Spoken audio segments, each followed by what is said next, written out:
Howdy Beans, and welcome back to another exciting episode of the Howdy Beans podcast. I'm your host, Luke the Howdy Bean. Hope you're doing well, hope you're all good, as per usual. Today, we're going to be doing another one of my bonus episodes, and we're going to be looking into Doctor Who and the Daleks from 1963. But before we get into all of that and more, I want to do a bit of housekeeping, because I like to keep my house and my TARDIS nice and clean, especially if we're having the legendary William Hartnell taking the reins on this one. I want it to be absolutely spotless, and you can help me by doing the following. So, if you're listening on YouTube, don't forget to like, comment, and most importantly, subscribe. Also, if you listen to this on Spotify, don't forget to leave a 5-star rating, follow the podcast, and maybe even leave a comment down below. You can leave comments on Spotify now. Also, you can find the Howdy Beans podcast on TikTok and Instagram for more shorter form content and reviews there. So, as I mentioned, we're looking at Doctor Who and the Daleks. For anybody that doesn't know, for anybody that's jumping in sort of ahead of themselves or jumping in late, I've already looked into last month Doctor Who and An Unearthly Child. An absolutely brilliant time with that one. I really, really recommend going back and checking that one out. My idea for anybody that doesn't know, just kind of rehash it, is that I want to look into the first 3 William Hartnell episodes, those being An Unearthly Child, The Daleks, and The Edge of Destruction. And then after that, I'm going to be doing short reviews on like TikTok and Instagram of like Marco Polo and the Gunfighters and those sort of episodes, sort of the lost episodes. And then once I have done looked into all of the William Hartnell era, I'm going to do one big, huge review, as well as other Doctor Who stuff that I'm going to be looking into hopefully this year, potentially moving into next year. So if you like the sound of that, you think it sounds interesting, by all means, please do stick around. Tell all your other sort of Doctor Who sort of friends. It's going to be an absolute ball. Anyway, so this one I'm really, really excited for, because this is, well, to be honest, the first introduction of the Daleks. This is where it all began. You know, I would say the genesis of the Daleks, but that comes later, technically. But I'm really excited for this one because it was done by Terry Nation. Terry Nation is one of the sort of most profound writers of Doctor Who. Like, he wrote so many great sort of episodes, and he's one of the most widely loved next to like Terrance Dicks. And it's again, it's just pure Dalekism. Now, technically, I already have experience with this story. I already know it because if anybody's been on listening to the podcast long enough, you would know that I reviewed the Peter Cushing Doctor Who movie, Doctor Who and the Daleks from 1965. I think I did it about 2 years ago now. I did both of the Peter Cushing movies and I loved them both. But that movie is basically the story of this episode, this serial. So I already have experience with it, obviously with a different Doctor. So I know the story, I know the Thals, I know the whole idea between the fact of the sort of inhabitants of Skaro nuked themselves to oblivion. Those that were smart enough decided to make themselves armor to protect themselves from the harshness of the planet, of the radiation, which then turned into the Daleks. Those that didn't, that were outside the city, mutated and evolved, becoming the Thals, and they got used to be able to survive the radiation. And they're trying to be peaceful and civil with the Daleks, and the Daleks being the Daleks, basically just hating everybody and everything. Basically, no, we want to sort of trick the Thals and kill them, and then eradicate them, exterminate them, basically, and then sort of take over. And so I already know this story going in, but I'm still excited because, you know, that's that version. This is the original. This is the beginnings of it all. So it's kind of got me a little bit excited. And again, I love Peter Cushing and I love William Hartnell. Like, they both do a brilliant job as a Doctor. So I'm excited to really get into it. So I'm going to read you the back of the case because I've got the DVD here. So this is the synopsis. So it goes as follows. Doctor Who, The Daleks by Terry Nation. The Doctor is about to have his first meeting with the Daleks. The TARDIS lands in an alien petrified jungle, beyond which lies a mysterious deserted city. The Doctor insists on exploring, but before long, the TARDIS crew all begin experiencing the early effects of radiation sickness, and then they discover that the Metal City isn't as deserted as they first thought. Dun dun dun. This story was originally broadcast on BBC One between the 21st of December 1963 and the 1st of February 1964. So it ran for quite a long time. And it also reminds me when I watched The Adventure in Space and Time, the sort of movie documentary of the beginnings of Doctor Who about a month or two ago. that I remember there was a scene with Verity Lambert. That episode was shown to who's the producer of it now? Oh, what's his name? It's written down here somewhere. Basically, it was done to the producer of the BBC at the time, and he went, "Look, I told you I don't want no bug-eyed aliens. I don't want no monsters. I don't think no sort of tacky anything like that, robots." And like Verity Lambert was like, "No, you don't understand. Like, these are the Daleks. It's a very complex and sort of in-depth story." And she really, really fought for it. Sydney Newman, that's the one. That's the name I'm looking for. She really fought for it, and she was like, "No, trust me." And there's a scene which I really, really love where she's on the bus, she's on her way to work, and you've got these young kids are on the bus, and as they're going back and forth, they're pretending to be Daleks. They're going, I am a Dalek, exterminate. Like, it's like, again, as I mentioned when I did a review, and I'll mention it here, that reminded me of what I was like when I first saw the Daleks with Christopher Eccleston. When I first saw that episode, I was like, oh my God, wow. Because again, that was my first introduction to the Daleks. So even I was running around going exterminate as a Dalek. So it is a sort of generational thing.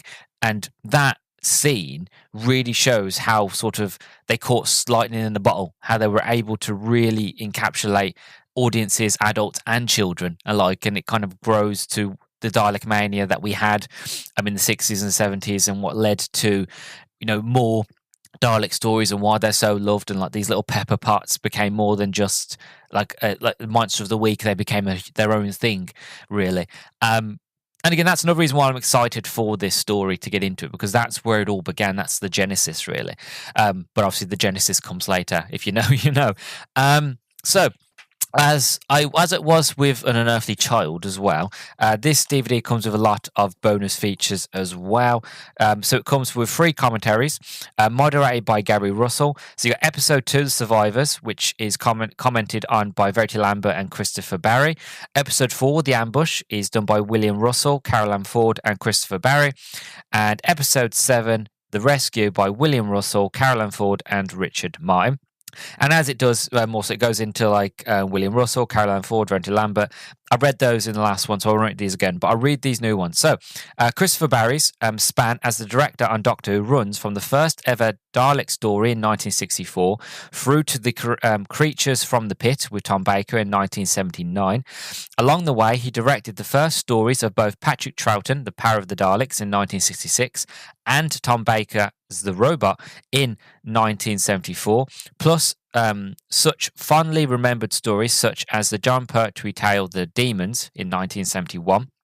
Away from the series, he has directed a number of classic BBC series such as Compact, Z-Cars, Out of the Unknown, Paul Temple, Poldark, Angels, and All Creatures Great and Small. Then we have Richard Martin, began his TV career as an actor before moving into directing in the 1960s. Along with Christopher Barry, he co-directed The Daleks in 1963 to 64, which made him an ideal choice to direct The Dalek Invasion of Earth, the Daleks' second TV adventure. He would return to Doctor Who to direct The Daleks a third time in The Chase in 1965, and he was also behind the camera for the story The Web Planet in 1965. Away from Doctor Who, his television work included directing episodes of 30-Minute Theatre and Elizabeth R. As for Gary Russell, has written a number of Doctor Who books, was one-time editor of Doctor Who magazine, and is one of the main driving forces behind Big Finish, who produce a regular series of Doctor Who audio plays. I've listened, and I'm sure I've read some of Gary Russell's work. As for some of the special features, so the last one had like some comedy skits and things like that. This one has The Creation of the Daleks, a documentary which looks at the origins and creation of Doctor Who's most feared villains, the Daleks, from Terry Nation's script through to the visual design of the creatures and their unique rasping voices. The concepts behind the Daleks are explored with contributions from producer Verity Lambert, director Richard Martin, designer Raymond Cusick, sound engineer Brian Hodgson, original Dalek voice, David Graham, and original Dalek operator, Michael Summerton. Then they had production subtitles, which is subtitles provided the viewer with cast details, script development, and other information related to the production of the Daleks. This gives the viewer further insight into the making of this adventure, as well as a photo gallery giving a selection of rare and previously unpublished photographs from the recording of the Daleks are included. And then it goes into like the chapter points, because again, this is like a long one. This is 35 sort of chapters in total. So it says in the back of the leaflet that comes with the DVD. And there's a huge thing on the front, which I won't read, but it just goes into the creation of this episode. But we'll get into that in a minute when we talk about the production. So that's on the back of the box. As for your cast, as who are sort of the main hitters of this story. So, of course, we have the Doctor and his companions. So we have William Hartnell as the first Doctor. As for the companions, again, of course, we've got William Russell as Ian Chesterton, Jacqueline Hill as Barbara Wright, and Carolyn Ford as Susan Foreman. That is your main cast. As for production, so I'm going to take a quick break because I can already hear my voice going a bit dry. And then when we come back, we'll talk about the production and casting and all that sort of good behind the scenes goodness. So I'll see you in a second. And I'm back. So where are we? So concept and writing. The second serial of Doctor Who was always planned to be futuristic. Due to the historical nature of the first serial, An Unearthly Child, in July 1963, the serial was titled Doctor Who and the Robots, to be written by Anthony Colburn and directed by Rex Tucker. The latter was also set to direct the fourth serial, Doctor Who and the Mutants, for which script editor David Whittaker commissioned comedy writer Terry Nation on the 31st of July. Impressed by his work in the science fiction series Out of This World, Nation had written a 26-page outline for a story entitled The Survivors at His Home. Influenced by the threat of radical extermination by the Nazis and the concerns of advanced warfare, as well as taking influences from H.G. Wells' novel The Time Machine from 1895, impressed by the outline, producer Verity Lambert extended the serial from 6 to 7 episodes on the 8th of August to better express Nation's story. Show creator Sidney Newman and head of serials Donald Wilson were unhappy with the serial, having wanted to avoid featuring bug-eyed monsters. However, no other scripts prepared. They were forced to accept the serial for production. The serial was later brought forward to the second in broadcast order due to other sudden commitments. Nation quickly wrote the script for the serial at the rate of one per day. On the 16th of September, following Tucker's departure from the show, Christopher Barry was appointed to direct the serial. Lambert's original choice for director was Richard Martin, but Wilson wanted Barry to remain in charge. However, Barry's other work commitments led to a compromise by the production team. Barry would direct the early episodes of the serial, and Martin would trail him to gain more experience. The serial went through a number of working titles during production, including The Survivors and Beyond the Sun, before setting as The Mutants towards the end of production. As for design and music, and this is really important to really get the design of the Daleks right? The designer originally assigned to this serial was Ridley Scott, later a famed film director. However, a problem with Scott's schedule meant that he was replaced by Raymond Cusick. Imagine that, Ridley Scott. He's one of his first jobs to win Doctor Who. Would have been brilliant. Anyway, who was thus given the task of realising the Dalek creatures. Cusick based the design of the Daleks on a man sitting in a chair.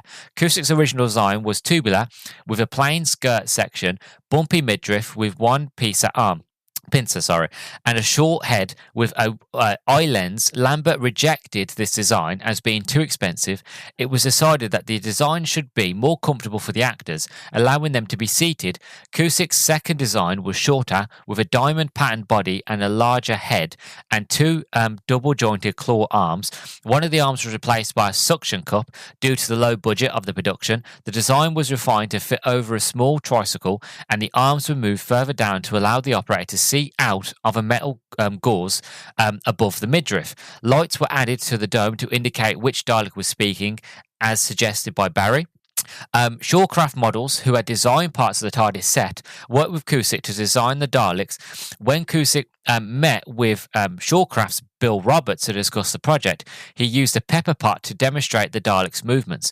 The prototype, known internally as Shawcraft 1, had a wooden base with the skirt section made using fiberglass. It stood at 4 foot 6 inches, allowing a small seated actor inside. The BBC approved of Shawcraft's design, allowing 3 weeks for the final models. While Cusick wanted 6 Daleks, the £500 budget only allowed four. The final model stood at 4 foot 8 inches, painted in silver with grey trimmings and light blue balls on the skirt. The lights on the domes were Christmas tree lights covered by a ping pong balls operated by the actor inside. I love how janky sort of classic Doctor Who is, and I feel like we talk about it now, like with Doctor Who having such a big budget, like it had the Disney budget, and oh my god, we can do so much more, and we can do so much like amazing effects. Like, don't get me wrong, I love seeing sci-fi done with huge effects. I love that, you know.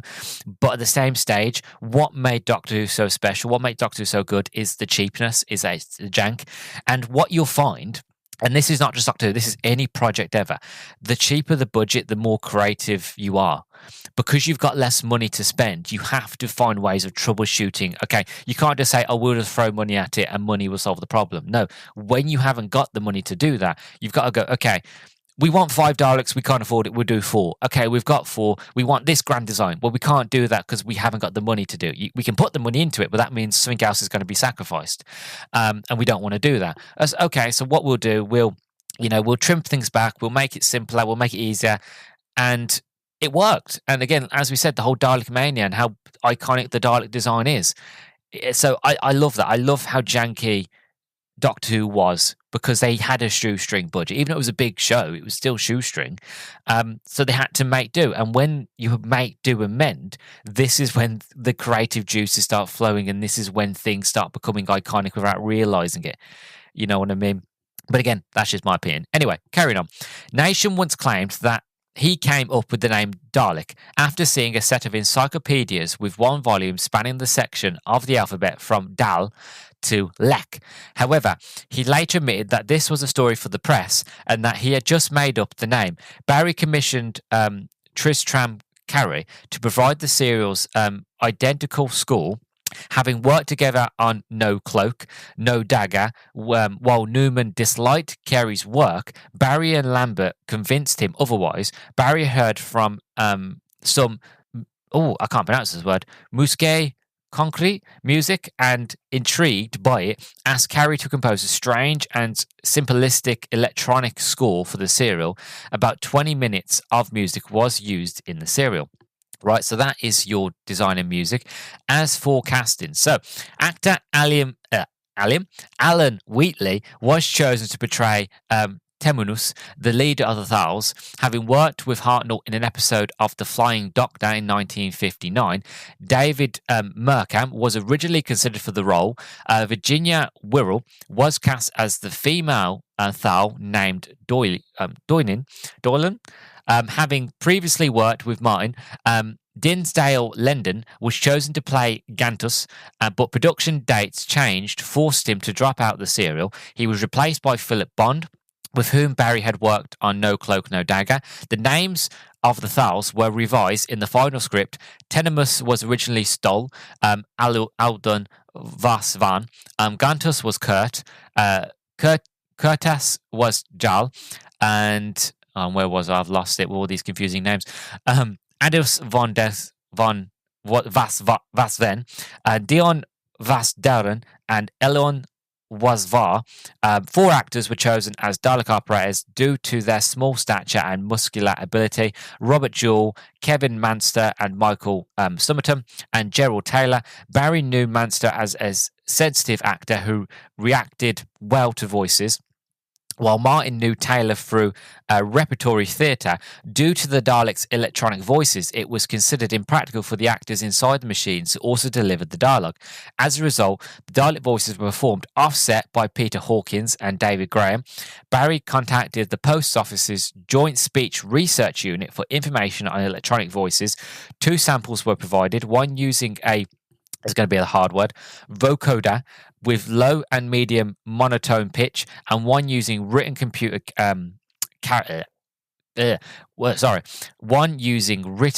characters generating a sound which was less human but more time consuming. While Barry enjoyed these methods, the BBC opted to develop its own method to achieve a similar effect. As some of the Dalek speech was recorded in studio during production, Martin worked with Brian Hoxton of the BBC Radiophonic Workshop to find suitable tones. Ultimately, the actors spoke through a lip ribbon microphone, which was later given electronic quality after passing through a ring modulator. So that's how they managed to achieve the voice of the Daleks. As for filming, so this one's quite short, a week of shooting took place from the 28th of October 1963, consisting mostly of inserts of the city and models. Rehearsals for the cast began on the 11th of November. Nation only attended one session due to work commitments. Some of the Dalek dialogue was pre-recorded on the 13th of November by Hawkins and Graham, portraying the higher-pitched Dalek 1 and lower-pitched Dalek 2, respectively. Weekly recordings of the serial began on the 15th of November. It was later discovered that the first recording was effected by induction, an effect in which the voices from the production assets' headphones were clearly audible. The episode was re-recorded on the 6th of December, pushing the weekly recordings of episodes 4 and 7 back by 1 week. The final episode was recorded on the 10th of January 1964. So that is your lot for the production. And yeah, that's it really. That's all I've got left to say. I'm really excited for this one. Like I said, it's the introduction of the Daleks, so I'm sure it's going to be brilliant. It's going to be a long one. How long is this one? This one is, it says in the back of the box, this one's 130 minutes approximately. So it's going to be a bit of a long haul, but I'm excited for it. Like I said, we're getting the Dalek. Oh, sorry. It's actually 174. I was reading on the back of An Unearthly Child. Oh, so it's actually longer than I thought. So yeah, 174 minutes. It's going to be a very, very long one. But these episodes were, they were serials. You weren't meant to watch them in one go. You were meant to watch them on a bi-weekly basis, from December all the way to February. So it would be a lot of hours. So I might split it into two. I might watch a few episodes, have a break, come back to it. But what I also want to do as well, just for me personally, and to kind of see my experience, I do want to watch the Daleks in colour, because this episode is now in colour. You can watch it, I think, on BBC iPlayer now. I think you can get it on DVD as well. So I'm going to watch the original black and white version, and then I'm going to watch it again in colour. And then I'm going to do the review, and I want to sort of talk about my thoughts and feelings on the differences between, like, how does it feel to watch an episode in black and white and then watch the same episode in colour? Does it change things? Does it bring more to it? So that's my sort of mind thinking about it. But again, I won't get into it now. I'll talk about it more when we actually get to the actual review. You lucky beans get to kind of experience that in a couple seconds, where it's probably going to take me a month to do it because how long this is, we don't know. But by all means, strap yourselves in, get some cup of tea, get some biscuits, enjoy yourself. And then, I'll see you in a second to talk about my first impressions, the story, overall thoughts, and what I think about this episode, The Daleks. So I'll see you all in a second.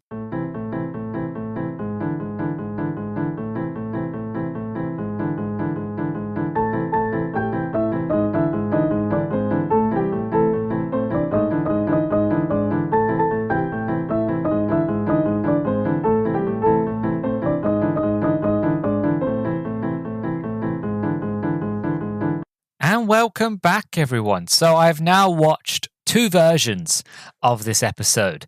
I've watched the original 1960s version, and I've watched today, just before I started recording this one, the Daleks in colour version that came out in 2023.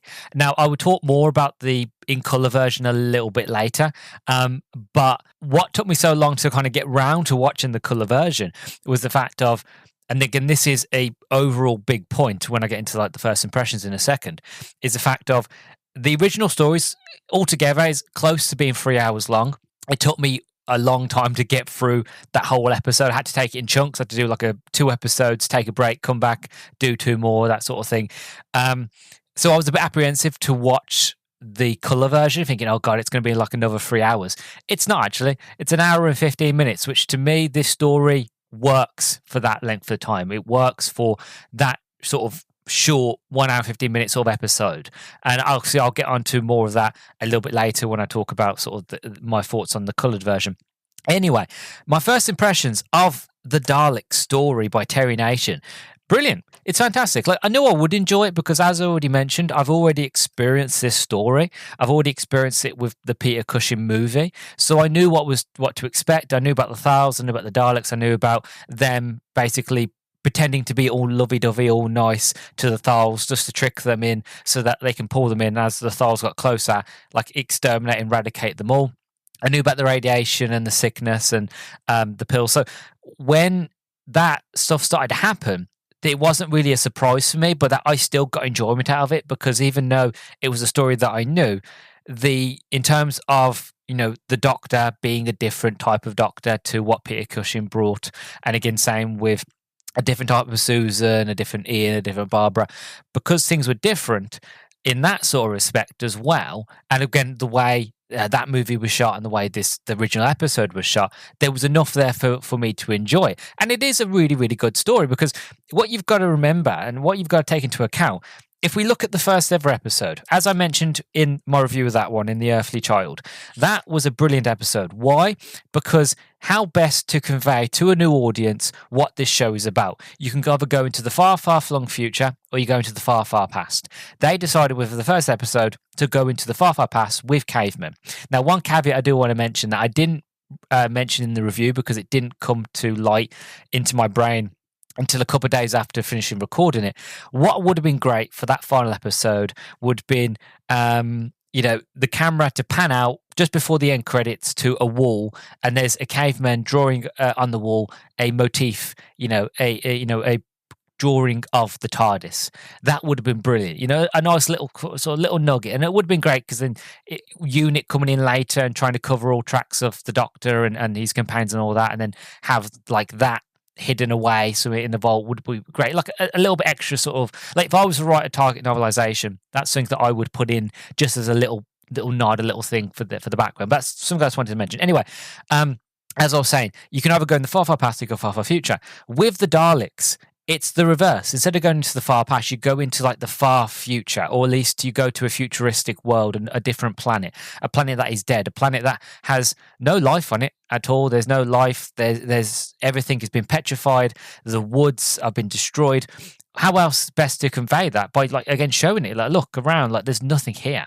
And that when they go to the city and they find the Daleks, and the Daleks, you expect to see humans, you expect to be aliens, you don't expect to see robots.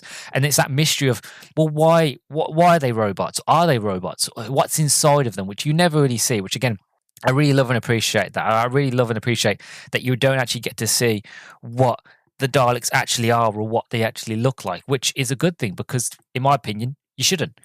Obviously, I know that we have done with the revival, and you probably did in the classic. Again, I haven't got that far, but in terms of this, not showing it, just having a little bit of a tentacle, just a little something, be like that. It's a mutated creature, which kind of goes into the whole sort of story of the Daleks see the Thals as mutated monsters, and when you meet the Thals, they're Nordic, they're godlike. They look, they're blonde hair, blue eyes, beautiful, gorgeous sort of people.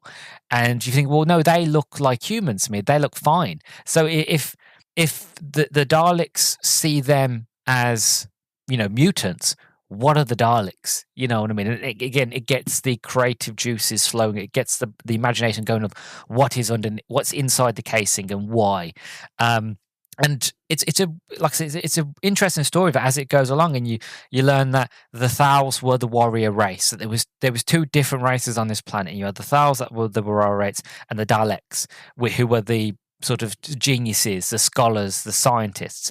And that after this big neutron war, all was wiped out. Those that survived, that were able to hide in bunkers, were the Daleks. And to survive this radiation, they decided that they had to make these contraptions, these shells, which ended up becoming the Dalek shells, so that they could live and they become and adapt to the radiation. Whereas those that stayed on the surface when the bomb went off somehow managed to survive, evolved and adapted to live outside so that they can survive the high doses of radiation.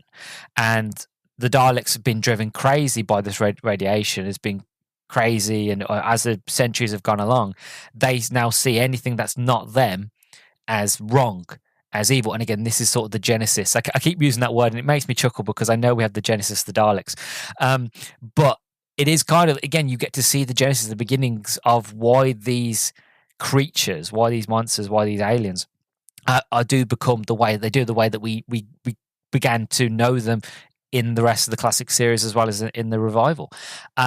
So for that, I love it. I do. And I love William Hartnell in this. Hartnell, he is just such a brilliant Doctor, because you don't get a lot of him in the, I don't have to explain this. You don't get enough of him in the first episode. I think the first episode is the introduction. It's introducing you to the Doctor, but as well as Ian, Barbara, Susan. So each person gets their own bit of time. Whereas with this one, it's still sort of the same thing, but now that we've kind of been like, okay, so now you know who everybody is. We're just going to start laying the groundwork of expanding upon that. So every character kind of gets a moment. Ian gets a moment to use his teaching skills and use his sort of bravery to not only go forth with the Doctor and be like, oh, actually, we need mercury, or maybe they run off electricity, and he's using his scientific brain. And again, the whole point of Doctor Who originally was an education program, was a way to teach kids science and history without actually teaching them, So he's able to do that, but also he's able to show his bravery by convincing the Files that, I get it. You saw, like, you basically saw what happened to your species. You saw what war did to you all, and fair play to you all. You all came along and went, no more wars, no more fighting. We're going to be peaceful. We're not going to hurt each other. And we're not going to hurt the Daleks. The problem being is the fact of the Daleks didn't get the message. That they don't see it like that. It's not as black and white as for you guys. For them, it is the fact of, you're all bad, wrong, and we're all good. And if it means that we have to kill you all in order for us to survive, that's what we will do. So Ian basically convinces the Thals of, like, look, you have to have something to fight for. And that's brilliant. That's a great bit of character work there. And Susan gets to kind of show off how brave she is, and Barbara the same. And I love that. I love the more sort of exploration into these characters, that the characters are not just one note. Susan's not just a young girl that screams all the time. She does scream a little bit here, but it's not as much, which I do enjoy, because again, it adds to this idea that she's a traveller with her grandfather, that they've travelled multiple places before they met Ian and Barbara. So she should be used to this. She shouldn't be screaming all the time, but she is. But she doesn't scream as a lot here. But I wanted to go back to Hartnell. You get to see kind of the cheeky side of Hartnell. And what I mean by that is he's kind of not skeeving. I don't know what's the best word to use. Skeeving seems like the wrong word, but kind of tricksy, a bit naughty, a bit sort of cheeky, where he basically, and again, I love it, where he basically, he wants to go see, they go out and see the petrified forest, and he sees the city, and he goes, I want to go see the city. And Ian and Barbara are like, well, no. And even Susan like, no, like, let's not go see the city, let's leave this place.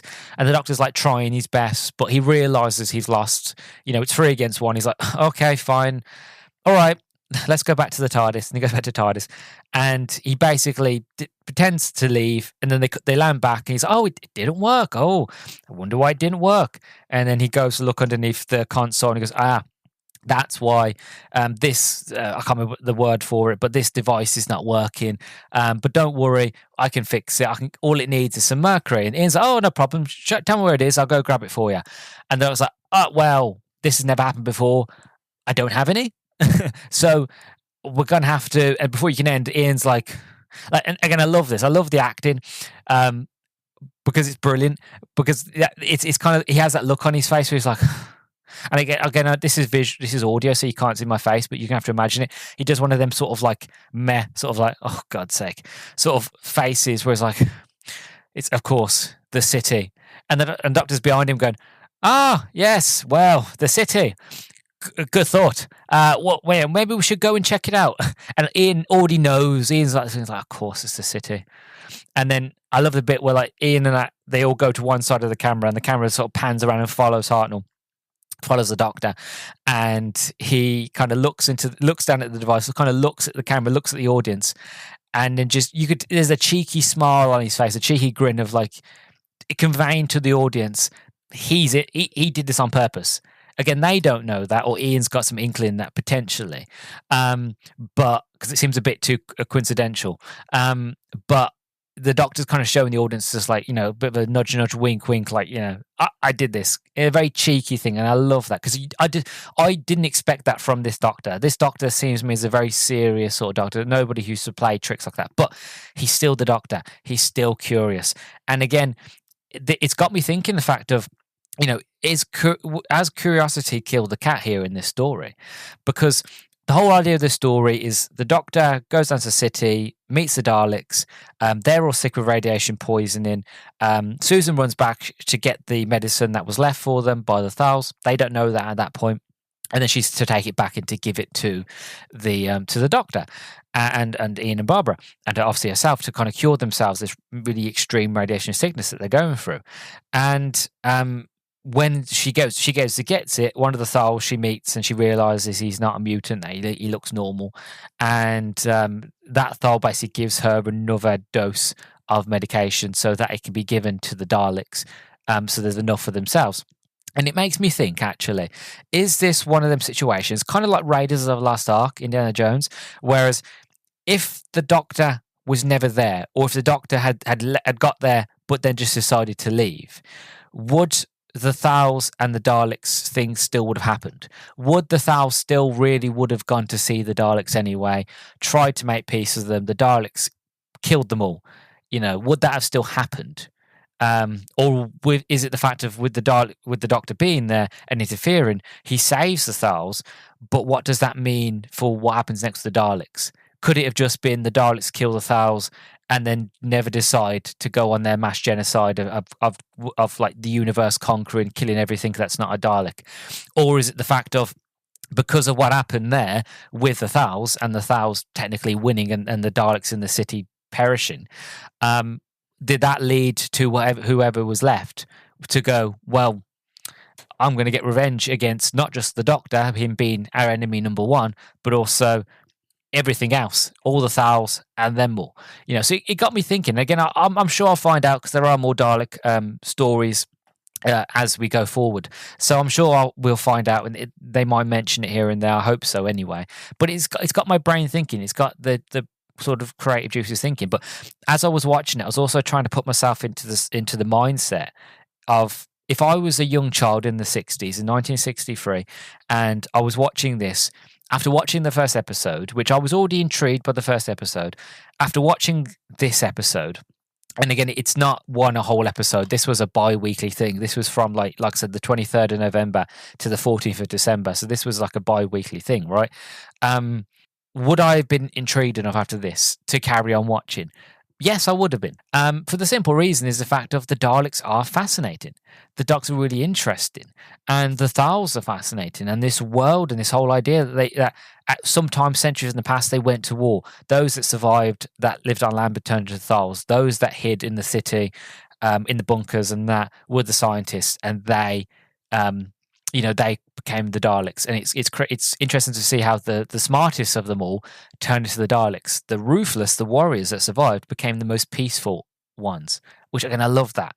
So I'm really glad that Verity Lambert and Warwick Huss really defended this story against Sidney Newman of like, no, like, don't scrap it. This is not bug-eyed aliens. This is not like Monster of the Week sort of thing. Like, it's a really in-depth sort of story. There's a lot more to it in the Daleks than what meets the eye. So I'm kind of glad that they defended it and kept it going. So yeah, that's my sort of thoughts and feelings on this version, on the original version of the Daleks. I want to talk about the coloured version, but before I do that, I want to quickly sort of talk about how to explain it. Basically, the difference between the Dalek version, the original, and the coloured version, apart from obviously, the prime example, colour, is the fact of the Daleks in colour feels like an abridged version. And what I mean by that is the fact of, this version of the story is about 174 minutes long, which is close to 3 hours, right? Now, the Daleks in colour is about 1 hour and 15, which means a lot of stuff has been cut out. Now, I enjoy that. Now, I like an abridged version because it feels like a Target novelization. And for anybody that doesn't know what I mean by that, and if you're a Doctor Who fan, you know this, but during like I think the 70s, they started bringing out novelizations of certain episodes, which was great because at the time there was no such thing as reruns. It's like an episode came out and that was it. If you missed it, you missed it. You'd never see it again. And for a lot of people that grew up with these sort of episodes, and wanted to relive them, you could go back and you could read the target novels of these stories. And what a lot of the authors did that wrote a lot of these novels was expanding on the story. So they would add in more details, they'd add in extra things.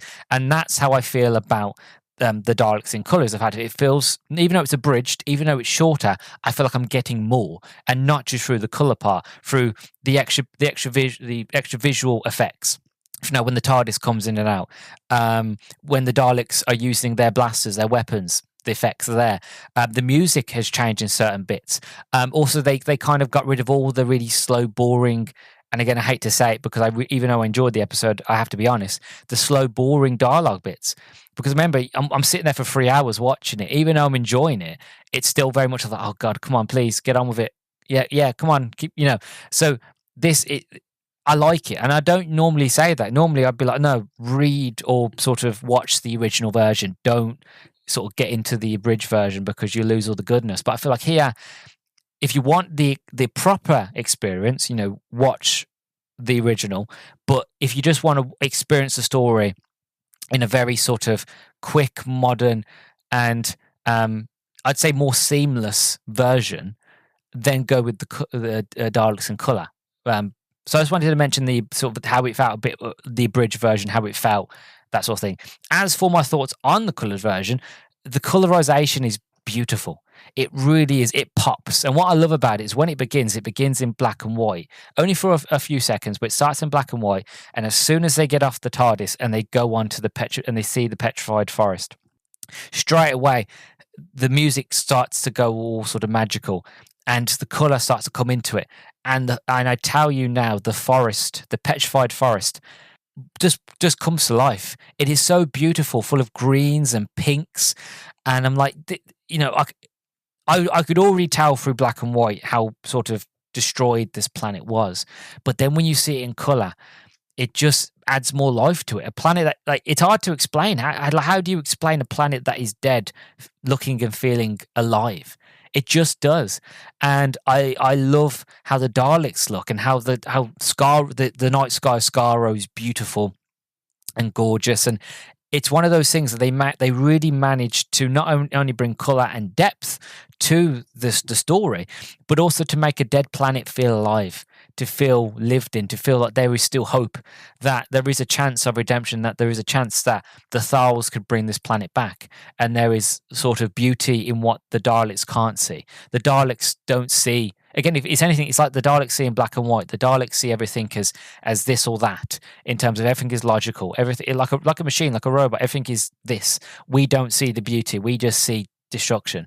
Whereas it turns out that the Thals were right all along. You see this world as they see it in colour, and you go, oh, this place is gorgeous. This place is beautiful. Yes, it's dead, but there is hope here. There is a chance of revival. And for me, it added in a new level, a new layer of the story for me. I feel like, yes, this is a planet worth fighting for. This is a planet worth saving because there is beauty here. It just needs to be cultivated. It needs to be looked after. And the Thals can do that. So it kind of puts me on the side of the Thals more of like, yeah, I want them to win more than ever because there is hope here. The Doctor's not just leaving them on a planet that is going to die. And I felt the same when I watched the Peter Cushing version, because the Peter Cushing version obviously is in colour. And I felt the same there, but I feel like the way it's done here, where it's the original, it's just more vivid. I don't know how best to explain it. It's just more vivid, and I like that. And I feel like movies nowadays, like since Technicolor sort of got taken away, like that, I think that's what made movies so big and beautiful was Technicolor. And once we got rid of that, I think a lot of movies started going a lot more darker, and they started losing their life and their color. And that's something that we need to bring back in modern cinema, a bit more Technicolor, to be honest. But yeah, what else about it? Like I said, I've talked about the abridged, I've talked about colors. The music as well. They change it. I love when you actually see through the eyes of the Daleks. It's the sort of So if you ever watch the revival series of Doctor Who, whenever you're looking through the lens of a Dalek, it's always like a round blue circle, and then it's everything is like a blue tinge in front of it. I like that. I love that added sort of detail, so you can actually see through the eye of a Dalek and see what they see and how they perceive the world, which I love. What else? Again, yeah, the TARDIS coming in and out of focus. I love that, and the TARDIS console as well. You get to see all the buttons light up and everything move. And when this ends, so it ends, and before credits when it goes, and the story continues for the next 60 years. And then there's colorized snippets of certain episodes of Hartnell. I think I saw the Meddling Monk at one stage, which I love. The Meddling Monk, great story. Bits of Meddling Monk, you got to saw. It looked like a bit of the gunfighters. I didn't think there was anything left of the gunfighters, but it looked like there was a bit of the gunfighters. There was you got to see a little bit of Hartnell's regeneration, and you got to see a little bit of Practic Troughton in colour, and it was just little shots here and there in colour. I'm sitting there thinking, have I got is it every episode that they did in colour, or are there certain episodes they've done in colour, like recolorized? Because if they have, I will happily watch both versions if that's the case, because I just love seeing the extra depth and feel to the colour versions of the story. But I still love the black and white ones as well, because what the black and white one does is it shows the destruction perfectly. It shows the despair. It shows the petrification of the trees and the forest, and how dingy and dreary the city looks. And even though it's technological, how like the Daleks living this place, because it really shows, as I said, they see everything as analog, very sort of black and white, very sort of just that's it, so it really shows of like that's how they see the world, but this is how the Thals see it. And that's how I tend to think of it, that the Thals see everything in color and everything is beautiful and wonderful and there's hope, whereas the Daleks see everything in black and white of like you know what I mean? It's there's nothing worth fighting for. Everything else has got to go, and this is just ours, sort of thing. And I love that. I really, really do. So yeah, I'd recommend if you want the original experience, watch the Daleks. But if you want an abridged version, then go with the Daleks in color. But to be honest, both are perfect. Both are incredible. Both are their own special thing, and I recommend them both. Yeah. As for what special features on the book, on the disc, sorry, there is a documentary on this DVD that I've got, which is great. It's called The Creation of the Daleks. It's a documentary which looks into the origins and creation of Doctor Who's most feared villains, the Daleks, with contributions from Verity Lambert, Richard Martin, designer Raymond Cusick, sound designer Brian Hodgson, original Dalek voice David Graham, and original Dalek operator Michael Summerton. That documentary is fascinating. It's not a long one, but it's very fascinating because you get to really see into how the Daleks were made, the thoughts behind it, how they made the voices of the Daleks. And I love that. So again, I recommend go out, buy the DVD just for the special features alone. It is worth it. So yeah, overall thoughts on the Daleks. It's a brilliant introductory story to the Daleks, but also it's a brilliant story of we've gone to the far past, now go to the far future. Now to see that Doctor Who is more than just history, that it's also science, it's science fiction, that you are going to be going to different planets, you are going to be going to different universes and different experiences, and it's not just going to be cavemen and sort of Henry VIII and historical figures. There's more to it, which I love, and the expansion of who the Dalek is. Who the Doctor is. Sorry, but you get the expansion of the Daleks and who they are in this story, and again why you should fear them. And I understand why young kids would have jumped behind the sofa when this story first came out. I do get it now, but. As I was saying, you get the expansion of the Doctor. You get to see that he's not as sort of stern and sort of, correct all the time, very stubborn. Like he actually is. He's old, but he's got the interest of a child, sort of thing. He's very mischievous. He's very cheeky. He's very sort of, maybe we should go and explore the city. And, oh no, let's not go. Oh well, then he just pretends to break his own ship so he can go see the city. Like, yeah, you can say it's a little bit selfish, but I'm starting to get a rapport. I'm starting to understand who this version of the Doctor is, and I'm really enjoying them.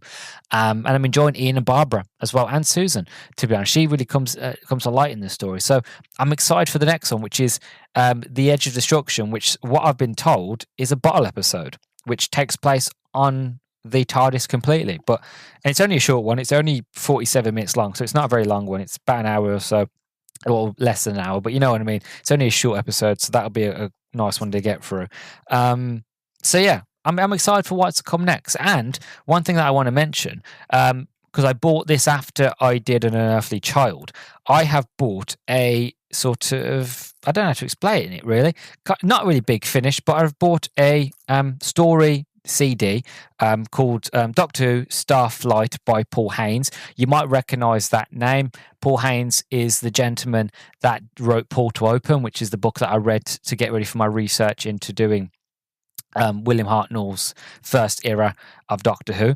He's also written this story, and it's on audio at the moment, so I bought the CD. It only runs for an hour and 5 minutes, but it's read by Christopher Naylor, so I'm really, really excited for this one. It's got the first Doctor, Susan, Ian and Barbara. So what I'm probably going to do, after I've watched and reviewed Edge of Destruction, I will probably listen to this one, put it up, and then I'll do my review over on TikTok.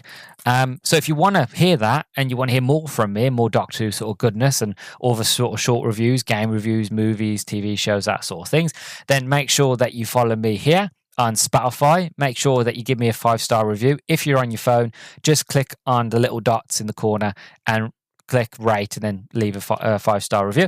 If you listen to this on YouTube, don't forget to like, comment and subscribe. Also, like I said, you can follow me on TikTok and Instagram at the Howdy Beans podcast, again for more sort of longer form or even shorter form sort of content. And so I have an absolutely brilliant time, as always. Get to talk about Doctor Who, especially classic Doctor Who, which I'm becoming more and more of a fan of. And so until next time, I'll see you soon for The Edge of Destruction by David Whitaker. But until then, have an absolutely fantastic day, have an absolutely fantastic week, month, year, and I'll see you all for the next one very soon. Bye-bye.